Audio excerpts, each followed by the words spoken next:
Welcome to the last lesson in the radical expression and equations unit, and that's, of course, the problem solving. So, got problems with expressions and equations, nothing too complicated. If you ever need any formulas, for example, so if you look at this one here, it says calculate the length of the hypotenuse, the perimeter, and the area of the triangle in simplified radical form. So nothing new here. We just have to figure out what to do. So on the right here, I've got the formula for the area of a triangle, and I always make sure formulas are included if you need them, so no need to worry about that. So hypotenuse, of course, we go way back. That's the longest side of the triangle, and the side opposite. So we want to give that a variable, right? And we're going to follow the formula. The sum of the squares of the sides of the right triangle is equal to the square of the hypotenuse. So what do we have here? 2 root 8 squared plus 12 root 2 squared equals x squared, right? So 2 times 2 is 4 root 64 plus 144 root 4 equals x squared. 4 times 8 plus 12 root 2 equals x squared. 32 plus, what is that? 288 equals x squared. And then we have 320. And how do we get x by itself? Well, we take the square root of both sides. Okay. Is this simplifiable? Yes, it is. So 64 is the largest square root that divides evenly into that. And so we are left with 8 equals x. Okay, so that's the length of the hypotenuse. Now how do we figure out the perimeter, right? So what I'm going to do here is I'm going to put units. If it asks for a sentence, which it probably does, but at the very least put the units in there as well, right? So we'll figure that when we're done. I always like to do, for example, like p for perimeter, because that's how I can figure that out. So that's the distance around. So we'll take 2 root 8 plus 12 root 2 plus 8 root 5. Okay, so we just need to add that up. This one we can simplify, so that will become 4 root 2 plus 12 root 2 plus 8 root 5. So we can add our root 2's, and we end up with 16 root 2 plus 8 root 5. And what are our units? Meters. Tuck that one over there. And then lastly, formula for area, right, is base times height divided by 2.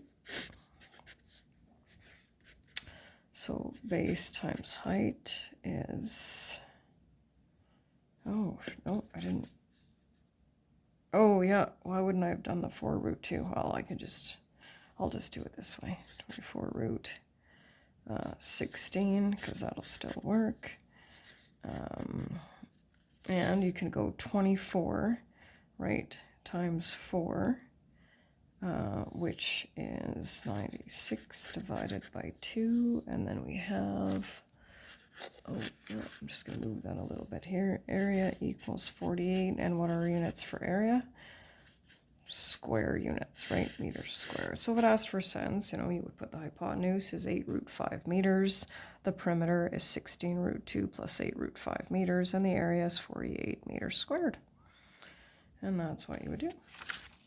And for our last one here, I'm just going to read it out. Oh, here we go. So this one says solve using a radical equation and a conclusion. So that means I want a sentence for that one.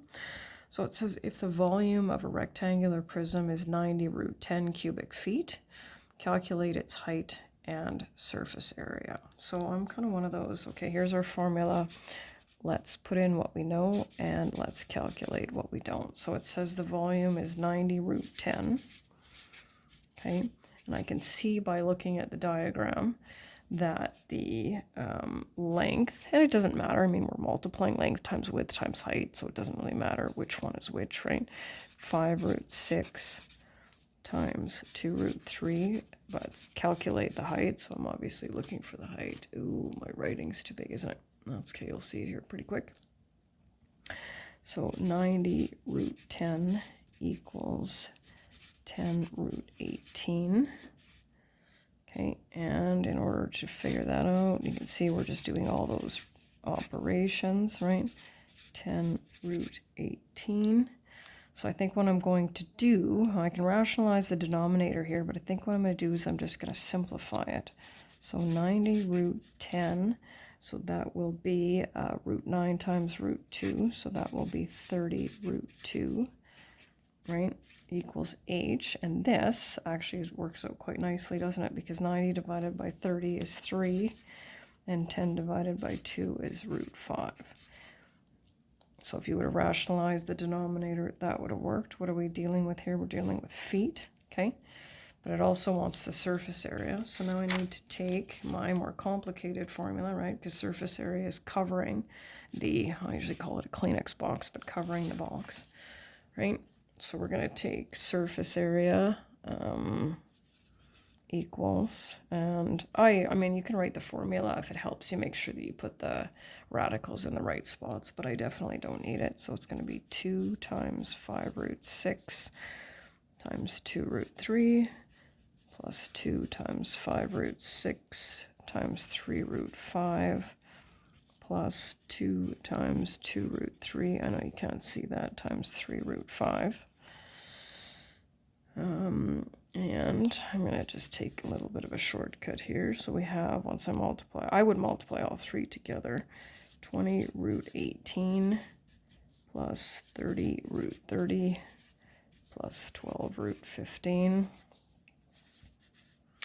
And let's see, root 9 times root 2, so 60 root 2 plus 30 root 30. And the 12 root 15 stays the same. Right, and this area and surface area are always square feet. So my sentence then will be its height is 3 root 5 feet, and its surface area is 60 root 2 plus 30 root 30 plus 12 root 5 square feet, and that's the end.